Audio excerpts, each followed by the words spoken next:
This is our fourth video looking at extinction and the drivers and how we might be in the midst of a sixth mass extinction. We've been looking at this acronym H.I.P.P.O, and we've looked at the H.I.P., first part, habitat loss and fragmentation, invasive species, and pollution. The next two are population growth and overharvesting. A lot of people get confused and think that O is overpopulation and then can't figure out what the second P is for. So population growth refers specifically to humans. It's not about other organisms' populations, it's about ours, because this H.I.P.P.O acronym is about how humans are these modern drivers of extinction. A lot of what we learn about in environmental science is human related because we are part of this system, and in this Anthropocene kind of perspective, we are driving this system in a particular direction. So all of the other categories in this H.I.P.P.O group are related to population growth. As our population gets larger, as we expand, as we use more resources, we intensify each of the other drivers. Habitats are increasingly fragmented or lost. Invasive species are increasingly moved around as our human populations are more connected to each other, and we are, either trafficking these animals or just bringing them around. It could be purposeful or accidental. And then pollution, again, as you increase your population size and your resource use, the output of that is going to result in pollution, whether that be noise, light, or chemical. So I won't talk that much about what human populations are doing and how we're growing because we already covered that in this class when we talked about population ecology. We know that the human population is increasing exponentially and we haven't yet hit our logistic growth curve. So an important consideration is that though our population is probably too large for our planet, it's a small minority of our current population that's using the majority of the resources. So it's possible that we do have a sustainable human population with regard to resource use, but not necessarily with regard to how that's impacting all of the other species and impacting global biodiversity, right? So we might be able to sustainably use our resources, which I'm doing air quotes here, but how does our expansion overall impact other communities? So be thinking about who's using these resources, how are we using them, and what's sustainable for us to do. We've gone to the last one, overharvesting. And this overharvesting, you think of harvesting plants, but this harvesting term refers to all organisms. And the first thing we'll look at for overharvesting is hunting. So you can look at human kind of progress throughout our evolution where we've migrated across the globe, and you can track that with the extinction of the relatively larger animals. This is a figure from a textbook I used to use that just shows these large species on each continent and when they went extinct.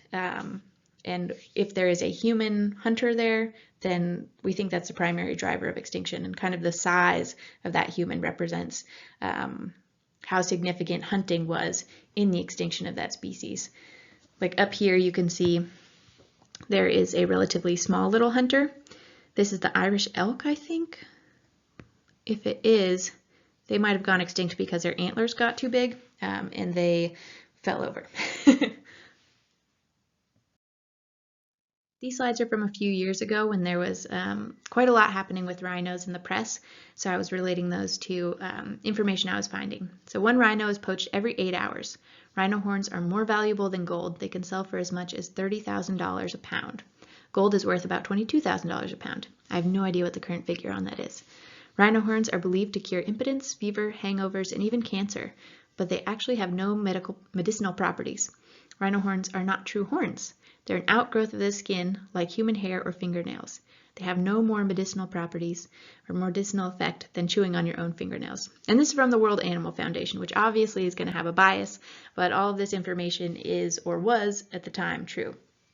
So thinking about why we drive certain species to extinction, a lot of it is, it's all cultural, but a lot of it is cultural in the sense of like what resources we're trying to get out of those species, not necessarily an essential part of our survival, but something that might be seen as essential to some people's cultures. The Javan and Sumatran rhinos are both critically endangered. A third Asian species, the greater one-horned rhino, has been switched to vulnerable after conservation efforts. We thought that southern white rhinos had gone extinct, but these are now classified as near threatened. Only a few individual northern white rhinos are still alive, and these are in captivity. The black rhino population has also begun to rebound, though numbers are still very low. I just did a brief check on stateoftherhino.org. It seems like most of this information still holds true. Several rhino populations are increasing. There was a big spike in 2017 of our rhino populations, but it's been declining after that.